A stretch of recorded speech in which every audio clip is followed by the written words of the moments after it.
Bonjour et bienvenue dans ce flash d'information. Le président de la République du Togo, Faure Gnassingbé, est arrivé ce matin à 11h47 à Yamoussoukro pour prendre part aux obsèques de Charles Kofi-Dibi, le président du Conseil économique, social, environnemental et culturel. Charles Kofi-Dibi, décédé le 7 décembre 2019, le président togolais a été accueilli au bas de l'échelle de coupé par le Premier ministre Amadou Gon Coulibaly. Il a ensuite été reçu par le président de la République Alassane Ouattara à sa résidence avant de se rendre à Boisflé où aura lieu l'inhumation de Charles Kofi-Dibi ce samedi matin donc. Le Covid-19 est décidément l'ennemi public numéro 1. La barre des 137 000 cas a été dépassée, 5 000 morts à travers le monde. Jusque-là, la Côte d'Ivoire ne connaît qu'un seul cas. Le malade est toujours en observation. Ses proches et ses voisins, pendant le voyage, ont tous été testés négatifs. On écoute le ministre de la Santé et de l'Hygiène publique, Dr Eugène Akaouele. Il s'agit notamment de dire que, premièrement, il faut éviter autant que faire se peut le contact d'homme à homme.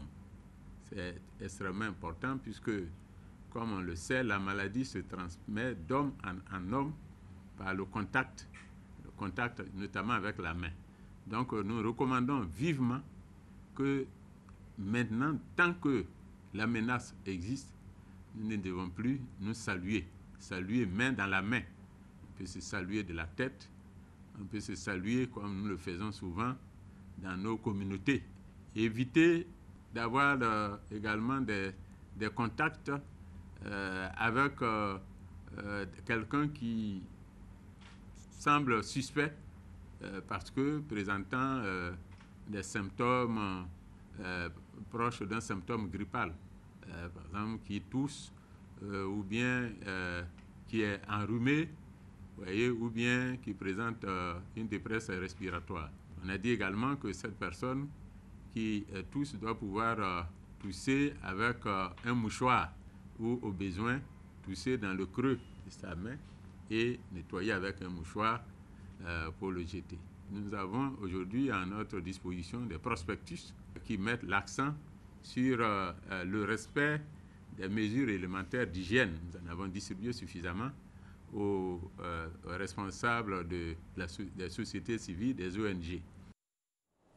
L'onde de choc de la pandémie est indéniable et elle est surtout planétaire. De nombreuses villes vivent au ralenti dans le confinement avec les établissements scolaires, les universités, les bars, restaurants et sites culturels fermés, regroupement de personnes interdits. La sensibilisation se poursuit. Le préfet d'Abidjan, Vincent Toby Irié, a échangé avec les maires, les chefs traditionnels et les guides religieux sur les mesures de protection.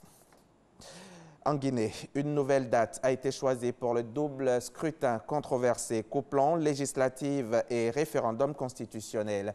Par décret lu à la radio nationale, le président de la République a de nouveau convoqué le corps préfectoral pour le 22 mars cette fois-ci. D'ici là, la Commission électorale nationale indépendante doit mettre en œuvre la recommandation de la CEDEAO qui préconise de retirer près de 2,5 millions d'électeurs dont les pièces justificatives n'ont pas été sauvegardées dans le fichier électoral, soit près d'un tiers des fichiers, dont des membres de la CENI. Parmi eux également, on trouve des personnes décédées ou qui ne sont tout simplement pas présentées lors du dernier enrôlement parce que déjà inscrites sur les listes. Rokia Traoré annonce qu'elle est en grève de la faim depuis son arrestation à Paris mardi. L'artiste malienne est actuellement incarcérée en France après l'émission d'un mandat d'arrêt européen par la justice belge pour enlèvement, séquestration et prise d'otage dans le cadre d'un litige avec son ex-compagnon au sujet de la garde de leur fille. L'avocat du père de l'enfant dénonce une offensive médiatique pour détruire la réputation de son client. En attendant son passage devant la justice, la chanteuse organise sa défense dans les médias. Sur Facebook, Rokia Traoré reçoit beaucoup de messages de soutien et sur Twitter, elle a lancé jeudi depuis son compte le hashtag Free Rokia libéré.